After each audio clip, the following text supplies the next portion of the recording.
এই যে জামাত শিবির রাজাকার মিলেমিশে একাকার, তোমাদেরকে রাজপথে প্রতিহত করার জন্য ছাত্রদল যুবদল এদের কোনো প্রয়োজন নাই।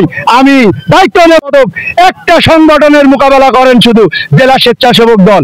আমাদের প্রিয় নেতা, প্রিয় অভিভাবক ঝিনাইদহ ধানের শিশির কান্ডারি অ্যাডভোকেট এম এ মজিদ ভাই, তার সঠিক নেতৃত্বে রাজপথে রাজনৈতিকভাবে আপনাদেরকে মোকাবেলা করা হবে। বিন্দু পরিমাণ আজকের পর থেকে কোনো ছাড় হবে না।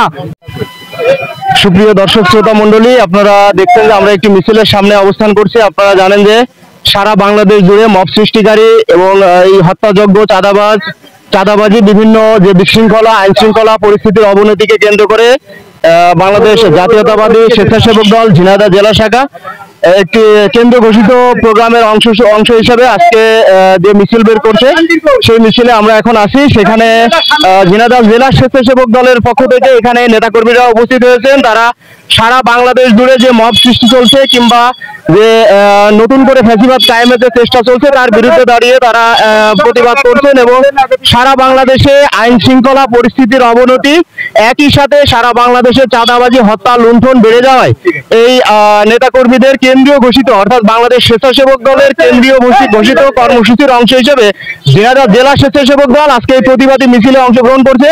আমরা নেতাকর্মীদের সাথে একটু কথা বলবো। এখানে স্লোগানে মুখরিত আজকের এই মিছিল। আপনারা দেখতে পাচ্ছেন যে এই বৃষ্টির মধ্যেও এই বৈরী আবহাওয়াকে উপেক্ষা করে তারা প্রতিবাদ জানিয়ে যাচ্ছে। সাধারণ মানুষের পক্ষে তাদের প্রতিবাদের জায়গা তুলে ধরছে। আমরা কথা বলবো ঝিনাইদহ জেলা স্বেচ্ছাসেবক দলের যুগ্ম সাধারণ সম্পাদক হারুন আর রশিদ ভাইয়ের সাথে।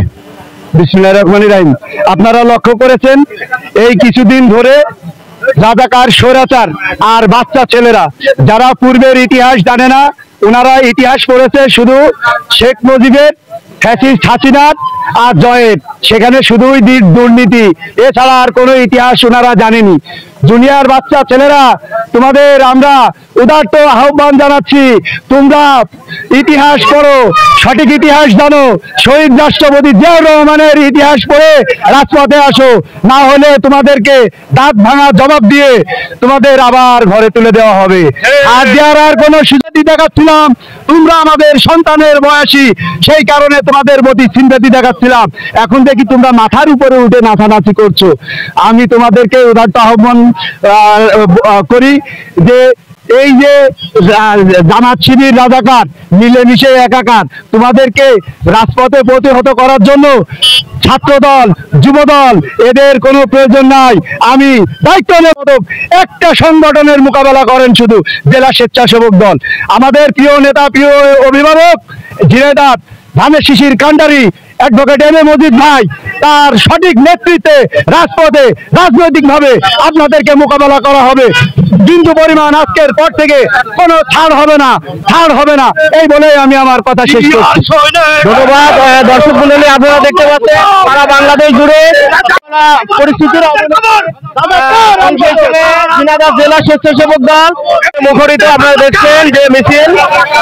আমরা আরেকটু কথা বলবো ঝিনাইদহ জেলা স্বেচ্ছাসেবক দলের দপ্তর সম্পাদক আমরা মুস্তাক ভাইয়ের সাথে একটু কথা বলবো। আপনারা সাথে থাকবেন আমাদের। বাংলাদেশ জাতীয়তাবাদী স্বেচ্ছাসেবক দল কেন্দ্রীয় কর্মসূচির অংশ হিসাবে সারা বাংলাদেশের নৈরাজ্যের প্রতিবাদে যে বিক্ষোভ মিছিল, সেই মিছিলের অংশ হিসাবে ঝিনাইদহ জেলা স্বেচ্ছাসেবক দল রাজপথে মিছিলে প্রকম্পিত করবে। সাথে সজিতা ভাইরা, প্রিয় দেশবাসী, আপনারা জানেন বাংলাদেশে রিসেন্টলি মিটফোর্টে যে ঘটনা ঘটেছে, সেই ঘটনার দায়ভার গুপ্ত সংগঠন জামাত ইসলাম এবং এনসিপির কিছু যুবক ভাইরা বিএনপির উপর সেই দায়ভার চাপাতে যাচ্ছেন। কিন্তু তাৎক্ষণিক বাংলাদেশের পুলিশ বাহিনী যে বলছে এটা কোনো চাঁদাবাজি নয়, এটা ভাঙ্গির ব্যবসা হত্যাকাণ্ড। তার বাংলাদেশের ফেসবুকে আমরা দেখলাম এই যে হত্যাকাণ্ড ঘটিয়েছে সেই ব্যক্তি বা এনসিপির হাসনাত আব্দুল্লাহর সাথে তার ছবি, নাহিদ ইসলামের সাথে তার ছবি, এমনকি আমরা দেখলাম ছাত্রলীগের সাবেক সাধারণ সম্পাদকের সাথে সেই হত্যাকারীর ছবি। আমরা বলতে চাই বিএনপিকে কোনো হুমকি ধামকি একটা ককটেল মেরে নিস্তব্ধ করা যাবে না। বিএনপি 16 বছর দলের দুঃসময়ে স্বৈরাচারী হাসিনার গুলির সামনে বুক পেতে দিয়েছিল এবং বাংলাদেশের সাধারণ মানুষের ভোটের অধিকার হারানো গণতন্ত্র এবং বাক স্বাধীনতা ফিরিয়ে আনার জন্য 17 17টি বছর এই স্বৈরাচারী সরকারের গুলির সামনে মুখ পেতে দিয়েছিল। আমরা এইসব গুপ্ত সংগঠন এবং এনসিপির এই যুবক ছেলেদের বলতে চাই, তোমরা রাজনীতির কিছুই বোঝো না। রাজনীতি করতে হলে ওয়েলকাম, তোমরা সংগঠন করেছো, আমরা তোমাদেরকে সাধুবাদ জানাই, কিন্তু আমাদের ধৈর্যের বাঁধ ভেঙে যাচ্ছে। একের পর এক জিয়া পরিবার নিয়ে যে অশ্লীল বক্তব্য, যে অশ্লীল কথাবার্তা বলছো, আমরা ছাড় দিচ্ছি। ছাড় দিতে দিতে আমরা কিন্তু ছেড়ে দেবো না। আমরা ঝিনাইদহ শহরে অ্যাডভোকেট এম এ মজিদ মাইজুদ আমাদের নির্দেশ দেয়, ঝিনাইদহ 5 ফিটের মধ্যে এই গুপ্ত সংগঠনের এনসিপির যত নেতা কর্মী আছে, আমি স্বেচ্ছাসেবকদের দপ্তর সম্পর্কে বলতে চাই, আমরা 5 মিনিটই তাদের মাঠ ছাড়িয়ে দেওয়ার ক্ষমতা রাখি। আমরা দলের দুঃসময়ে তার প্রমাণ দিয়েছি। আমরা কিছুই বলছি না, তবে জিয়া পরিবার বাংলাদেশের 68,000 গ্রামের প্রত্যেকটা নেতা কর্মীর হৃদয়ের স্পন্দন। জিয়া পরিবার বাংলাদেশের শহীদ জিয়ার আদর্শ, দেশ নায়ক তারেক রহমানের আদর্শ বুকে ধারণ করে রাজনীতি করে। এই জিয়াউর রহমানের বাংলায়, দেশ নায়ক তারেক রহমানের বাংলায়, দেশনেত্রী বেগম খালেদা জিয়ার বাংলায় স্বৈরাচারের ঠাঁই হয়নি। আগামী দিনে গুপ্ত সংগঠন এনসিপির কোন নেতা কর্মীর ঠাঁই হবে না বলে আমরা বিশ্বাস করি। বাংলাদেশ জিন্দাবাদ, শহীদ জিয়া অমর হোক, খালেদা জিয়া জিন্দাবাদ, দেশ নায়ক তারেক রহমান জিন্দাবাদ। সবাইকে ধন্যবাদ।